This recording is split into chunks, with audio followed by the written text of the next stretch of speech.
Antes de convertirse en una de las artistas latinas más reconocidas del planeta, Shakira Isabel Mebarak Ripoll fue una niña inquieta, observadora y profundamente sensible que creció entre los contrastes culturales de Barranquilla. Nació el 2 de febrero de 1977 en esa ciudad portuaria del Caribe colombiano, hija de Nidia del Carmen Ripoll Torrado y William Mebarak Chadid. Por parte de su padre heredó raíces libanesas. Por parte de su madre, una herencia colombiana y europea. Esa mezcla cultural terminaría convirtiéndose en uno de los elementos más reconocibles de su identidad artística. Una combinación de ritmos caribeños, sensibilidad latinoamericana, influencias árabes, rock y música popular. Shakira creció como hija única dentro del matrimonio de sus padres, aunque tenía varios hermanos mayores por parte de su padre. Desde muy pequeña comprendió que el mundo podía ser luminoso y doloroso al mismo tiempo. La familia vivía con cierta estabilidad, pero William Mebarak quiso enseñarle que fuera de su entorno existían realidades mucho más duras. Según relatos biográficos ampliamente difundidos, cuando Shakira era niña, su padre la llevó a conocer las condiciones de vida de menores que crecían en la pobreza. Aquella experiencia habría influido profundamente en su sensibilidad social y, años después, en la creación de la Fundación Pies Descalzos. La escritura apareció antes que la fama. Shakira comenzó a crear poemas y canciones durante la infancia. No escribía únicamente para entretenerse. Utilizaba las palabras para ordenar sus emociones, interpretar el comportamiento de los adultos y transformar las experiencias familiares en historias. A los 8 años, ya había compuesto una de sus primeras canciones, inspirada en el dolor de su padre por la muerte de un hijo de una relación anterior. La imagen de aquel hombre que intentaba esconder la tristeza detrás de unas gafas oscuras dejó una marca permanente en su manera de entender el amor, la pérdida y la memoria. También comenzó a bailar muy pronto. El movimiento de sus caderas, que más adelante sería convertido por la industria en una poderosa imagen comercial, tenía su origen en la fascinación infantil por las danzas de influencia árabe. En lugar de ocultar esa herencia, Shakira la incorporó a su lenguaje escénico. Su cuerpo no era únicamente un elemento visual. Se convirtió en una prolongación de las canciones. Sin embargo, el camino no estuvo libre de rechazos. Su voz, grave, nasal y distinta a los estándares de muchas cantantes juveniles, no siempre fue entendida. Algunas personas de su entorno escolar no la consideraban una intérprete convencional, pero justamente aquello que podía parecer una debilidad terminó transformándose en su sello personal. Shakira no sonaba como las demás, no escribía como las demás, y tampoco parecía dispuesta a seguir un molde diseñado por otros. A comienzos de la adolescencia firmó un contrato discográfico con Sony Music Colombia y publicó sus primeros trabajos. Aquellas producciones iniciales no alcanzaron el éxito comercial esperado, pero sirvieron para que comprendiera los mecanismos de una industria que podía ser tan seductora como implacable. Shakira aprendió muy pronto que el talento no garantizaba el triunfo, y que una artista necesitaba defender su identidad frente a productores, ejecutivos y campañas publicitarias. Esa etapa explica parte de la mujer que años después enfrentaría uno de los episodios más dolorosos y mediáticos de su vida privada. Detrás de la figura mundial existía una persona acostumbrada a luchar contra el rechazo, a convertir la tristeza en creación y a reconstruirse después de una decepción. Su personalidad combinaba disciplina, ambición y una notable necesidad de control creativo. No quería ser únicamente la voz de composiciones escritas por otros. Deseaba participar en cada decisión. Las letras, los arreglos, la puesta en escena, los videoclips y la imagen pública. Esa exigencia podía ser interpretada como perfeccionismo, pero también era una forma de protegerse. En el fondo, Shakira parecía buscar algo que había perseguido desde niña: seguridad emocional. A pesar de la fama, necesitaba sentir que existía un lugar al que podía llamar hogar. Durante años, imaginó que ese refugio podría encontrarse en una familia estable, en una pareja duradera y en la crianza de sus hijos. Por eso, cuando su relación con Gerard Piqué se desmoronó, la ruptura no afectó únicamente a una celebridad. Golpeó a la niña que había aprendido a observar el dolor de su padre, a la mujer que había sacrificado parte de su libertad para construir una vida familiar en Barcelona, y a la artista que, una vez más, tendría que convertir una herida personal en canciones capaces de hablar por millones de personas. Para comprender la intensidad de aquella caída, primero hay que comprender la altura desde la que cayó. Antes del escándalo, antes de Clara Chía, antes de los rumores sobre la supuesta complicidad familiar y antes de la guerra simbólica entre balcones, canciones y declaraciones, Shakira había construido uno de los imperios artísticos más extraordinarios de la música latina. Pero para entender por qué el público reaccionó con tanta intensidad, primero hay que observar lo que Shakira representaba en el imaginario colectivo.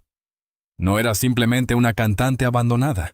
Era una estrella global que había construido su carrera desde Colombia, conquistado el mercado latinoamericano y después desafiado las barreras lingüísticas hasta convertirse en un fenómeno internacional. El verdadero despegue llegó con Pies Descalzos, publicado en la década de los 90. Canciones como Estoy aquí, ¿Dónde estás, corazón? Y Antología presentaron a una compositora joven que hablaba del amor con una mezcla de inocencia, melancolía y lucidez. No parecía un producto prefabricado.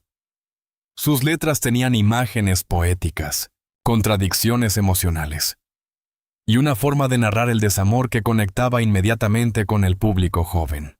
Después llegó ¿Dónde están los ladrones?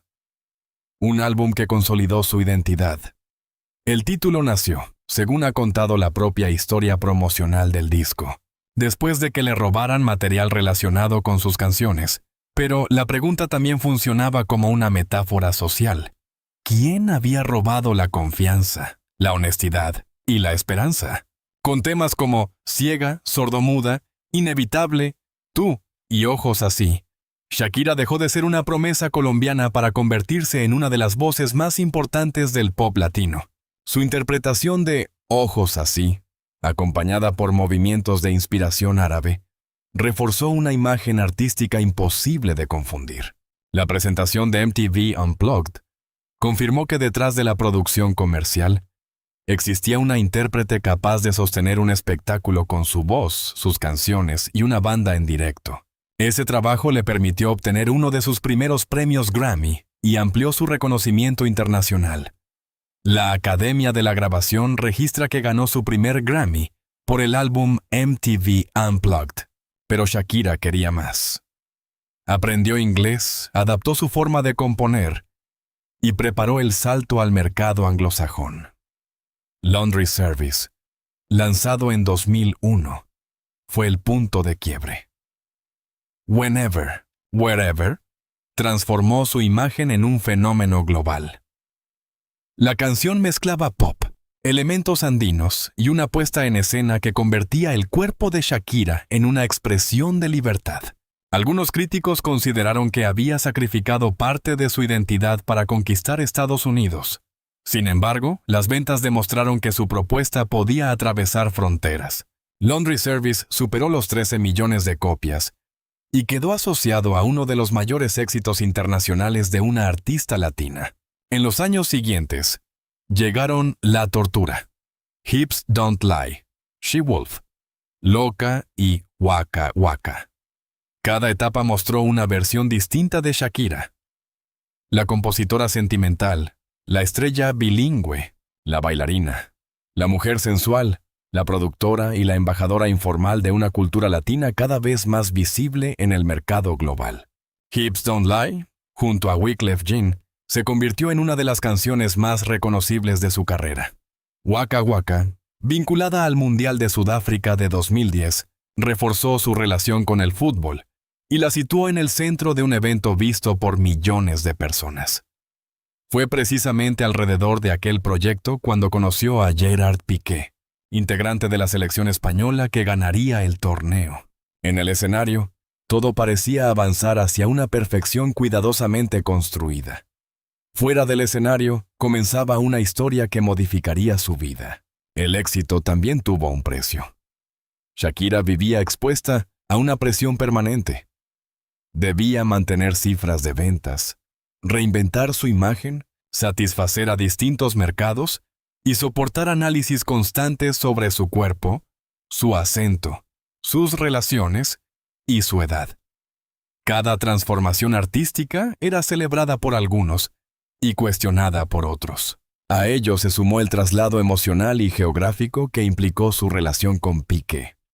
La artista nacida en Barranquilla terminó estableciendo una parte importante de su vida en Barcelona. Allí nació su familia, pero también allí quedarían asociados algunos de los episodios más dolorosos de su historia. La prensa presentó durante años a Shakira y Piqué como una pareja poderosa. Ella dominaba los escenarios. Él triunfaba con el Fútbol Club Barcelona y la selección española. Eran jóvenes, famosos, ricos, y compartían imágenes familiares que parecían confirmar una relación estable. Sin embargo, la fama tiene una característica cruel. Transforma la felicidad privada en espectáculo, pero también convierte la crisis en un producto de consumo. Cuando surgieron los primeros rumores de ruptura, cada gesto fue reinterpretado. Las letras de sus canciones fueron examinadas como confesiones. Las fotografías, las casas, los automóviles y las publicaciones digitales se transformaron en supuestas pruebas. Después de la escisión. Después de la separación, la carrera de Shakira no se derrumbó. Ocurrió lo contrario. La artista convirtió el dolor en una nueva narrativa pública. Te felicito. Monotonía. La sesión con Bizarrap y el álbum Las mujeres ya no lloran articularon una historia de traición, duelo y reconstrucción. La frase "las mujeres ya no lloran, las mujeres facturan" funcionó como una declaración comercial, pero también como un lema cultural. Millones de mujeres la utilizaron para expresar experiencias propias. Shakira dejó de ser únicamente la protagonista de un escándalo sentimental y se convirtió en la voz de quienes querían transformar una humillación en poder. En 2026, ya con más de 3 décadas de carrera, continuaba describiendo la maternidad y la música como sus prioridades. En una entrevista con El País, habló de la gira como una experiencia de celebración y sanación, y afirmó que vivía para sus hijos, Milan y Sasha. Así aparece el verdadero precio del éxito. Shakira pudo dominar escenarios internacionales, pero no pudo evitar que la crisis más íntima de su vida fuera observada, juzgada y monetizada por todo el planeta. Y en medio de esa crisis, apareció una figura secundaria que pronto se convirtió en protagonista para los medios. Montserrat Bernabéu, la madre de Gerard Piqué. Cuando las luces se apagaban, Shakira no parecía buscar una aventura pasajera. En numerosas entrevistas, había expresado su deseo de formar una familia. Su vida profesional era nómada, intensa y cambiante. Por eso, en el terreno sentimental, necesitaba estabilidad. Antes de Gerard Piqué, mantuvo una relación prolongada con Antonio de la Rúa, hijo del expresidente argentino Fernando de la Rúa. Durante años, fueron vistos como una pareja estable y él participó en ciertos aspectos profesionales de la carrera de la cantante. La relación terminó alrededor de 2010, abriendo una nueva etapa. Ese mismo año, Shakira conoció a Gerard Piqué durante la preparación del videoclip de Waka Waka, canción asociada al Mundial de Sudáfrica. Piqué era 10 años menor, pero compartían una coincidencia llamativa. Ambos habían nacido un 2 de febrero. Él representaba la nueva generación dorada del fútbol español. Ella ya era una estrella mundial.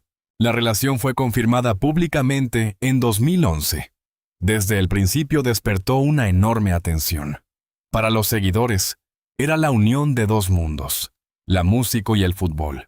Las cámaras lo seguían en partidos, conciertos, aeropuertos y celebraciones familiares. En 2013 nació Milan y en 2015 llegó Sasha. Shakira no se casó legalmente con Piqué, pero construyeron una familia y compartieron más de una década de vida. La cantante redujo parte de su movilidad internacional y estableció su residencia principal en Barcelona durante largos periodos. Piqué continuó ligado al club, a sus negocios y a su entorno familiar. Durante esa época, Montserrat Bernabéu ocupaba un lugar relevante. No era una mujer desconocida ni una simple figura decorativa. Era médica y mantenía su propia trayectoria profesional. Además, los padres de Piqué vivían cerca de la casa familiar de Shakira. La proximidad física facilitaba el contacto, pero también podía intensificar cualquier tensión. Durante años se difundieron fotografías de Shakira junto a la familia Piqué. En público no parecía existir una enemistad permanente. Montserrat estuvo presente en actividades familiares y acompañó a la cantante en determinados eventos. Por eso, la posterior narrativa de una suegra absolutamente hostil requiere matices. La relación pareció atravesar distintas etapas, y no existe una cronología pública completamente verificable de todo lo sucedido dentro del ámbito doméstico. La fractura se hizo pública en junio de 2022. Shakira y Piqué anunciaron su separación mediante un comunicado breve en el que pidieron respeto por el bienestar de sus hijos. La declaración confirmó la ruptura, pero no explicó oficialmente todas sus causas. Shakira autosimizó sus canciones para narrar su versión emocional. En la sesión con Bizarrap lanzó frases contra una nueva pareja más joven. Contra un hombre que había cambiado un Ferrari por un Twingo y un Rolex por un Casio. Y contra la situación de vivir cerca de la suegra. Aquellas metáforas fueron interpretadas como referencias directas a Piqué, Clara Chía y Montserrat Bernabéu. La frase dedicada a la suegra convirtió un conflicto familiar en un fenómeno mundial. Frente a la casa de los padres de Piqué apareció además una figura de bruja colocada en el balcón de la vivienda de Shakira. La prensa y las redes sociales interpretaron la escena como una provocación dirigida hacia Montserrat. Algunos medios recogieron incluso teorías de usuarios que afirmaban que la madre de Piqué habría llamado bruja a la cantante, aunque esas versiones no fueron presentadas como hechos confirmados.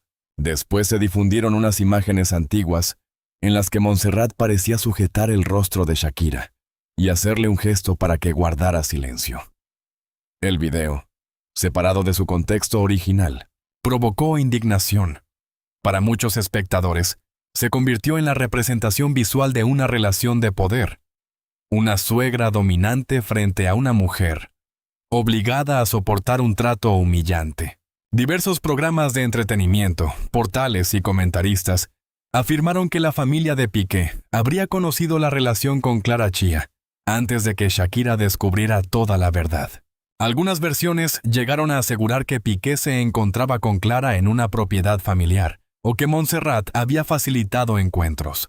Sin embargo, esas acusaciones no han sido demostradas públicamente mediante documentos, testimonios judiciales o una confesión directa de Montserrat Bernabéu.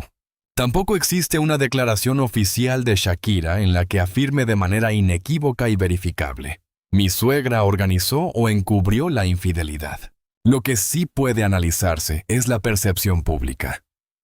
Para una parte de los seguidores de Shakira, si Montserrat conocía la nueva relación de su hijo y decidió protegerlo, guardar silencio o aceptar a Clara Chía mientras Shakira todavía intentaba salvar la familia, ese silencio podía interpretarse moralmente como una forma de complicidad. Pero existe una diferencia entre complicidad moral, lealtad familiar y participación directa. Una madre puede conocer decisiones equivocadas de un hijo y no revelarlas. Puede intentar mantenerse al margen. Puede proteger a su familia. Puede incluso aceptar una nueva relación antes de que la anterior pareja haya procesado la separación. Todo eso puede resultar doloroso o cuestionable, pero no equivale automáticamente a organizar un engaño. Esa posibilidad explica la indignación. Después de más de 10 años de relación, 2 hijos y una vida construida en Barcelona, la cantante no habría perdido únicamente a Piqué. Desde su perspectiva emocional, también pudo sentir que perdía un hogar, una red familiar y la confianza en personas que habían convivido cerca de ella. A eso se sumaba la situación de su padre, cuya salud atravesaba momentos delicados. Shakira explicó posteriormente que vivió varios golpes simultáneos. Mientras intentaba atender las necesidades familiares y proteger a sus hijos, su relación se desintegraba bajo la observación de la prensa. Esa acumulación de dolor permite entender por qué las canciones no fueron frías ni diplomáticas. No eran un comunicado escrito por abogados, eran una descarga artística. El público latino, especialmente familiarizado con las tensiones entre nueras y suegras, convirtió el conflicto en una historia universal. Montserrat dejó de ser vista como una persona concreta y pasó a representar el arquetipo de la madre que protege al hijo, incluso cuando éste causa daño. La palabra asquerosa del título pertenece a esa lógica emocional y sensacionalista. Busca provocar rechazo antes de presentar las pruebas. Un análisis serio, sin embargo, debe evitar repetir el insulto como si fuera una definición legítima. Montserrat Bernabeu puede ser cuestionada por acciones visibles o por versiones concretas, pero no debería ser degradada mediante una etiqueta que sustituya a la investigación. Eso no significa que la relación entre ambas fuera buena. Tampoco significa que Montserrat desconociera por completo lo ocurrido. Significa simplemente que el material público no permite determinar con certeza qué sabía, cuándo lo supo y qué hizo con esa información. La reacción del público fue mucho más rápida que cualquier verificación. Millones de personas tomaron partido. Shakira apareció como la mujer sacrificada que había dejado parte de su vida internacional para formar una familia. Piqué fue retratado como el hombre que cambió una relación estable por una mujer más joven. Clara Chía se convirtió en objetivo de ataques constantes. Montserrat fue transformada en la suegra que supuestamente protegió el engaño. Las redes sociales redujeron una historia compleja a símbolos fáciles de compartir. La bruja del balcón, el Twingo, el Casio, la mermelada, la casa vecina y el gesto de silencio. Cada objeto parecía contener una revelación. Cada video antiguo era reinterpretado. Cada frase se convertía en una prueba, pero la popularidad de una teoría no la convierte en verdad. También debe recordarse que Milan y Sasha se encuentran en el centro de esta historia. Son hijos de Shakira y Piqué, pero también nietos de Montserrat. Cuando el conflicto se convierte en una guerra pública sin límites, los menores pueden terminar heredando una narrativa en la que deben elegir entre dos familias. La decisión más importante de Shakira después de la ruptura fue reconstruir su vida sin desaparecer. Se trasladó con sus hijos a Miami, retomó una actividad musical intensa y transformó el relato de la víctima en una historia de supervivencia. Su álbum Las mujeres ya no lloran y la gira posterior consolidaron esa transformación. En lugar de ocultar el fracaso sentimental, lo convirtió en materia creativa. El público respondió porque reconoció en ella un proceso común. Primero la incredulidad, después la rabia, luego la necesidad de hablar y finalmente la reconstrucción. En entrevistas recientes, Shakira ha descrito a sus hijos como su principal motor y ha explicado que la maternidad la ayudó a levantarse. En 2026, seguía presentando aquella ruptura como una etapa extremadamente dolorosa, pero también como el origen de una nueva fortaleza personal y artística. La historia, por tanto, no termina con la suegra. La verdadera protagonista continúa siendo Shakira. Una mujer que empezó escribiendo canciones en Barranquilla, que tuvo que luchar para que su voz fuera aceptada, que conquistó mercados en 2 idiomas y que, décadas después, volvió a utilizar la música para sobrevivir. Al final, la colombiana logró algo que pocos artistas consiguen. Tomó un episodio que podía haberla reducido al papel de mujer engañada y lo transformó en una etapa de expansión profesional. No borró el dolor. Lo convirtió en voz, ritmo y espectáculo. Y quizá esa fue su respuesta más poderosa. No necesitó demostrar que su suegra era una villana absoluta para recuperar el control. Le bastó con recordar quién era antes de Piqué. La niña que escribía para comprender el sufrimiento. La joven que se levantó después de sus primeros fracasos. Y la artista que aprendió a hacer de cada caída una nueva canción. Porque las mujeres pueden llorar. Pero después de llorar, también pueden reconstruirse, cantar su verdad y volver a ocupar el escenario.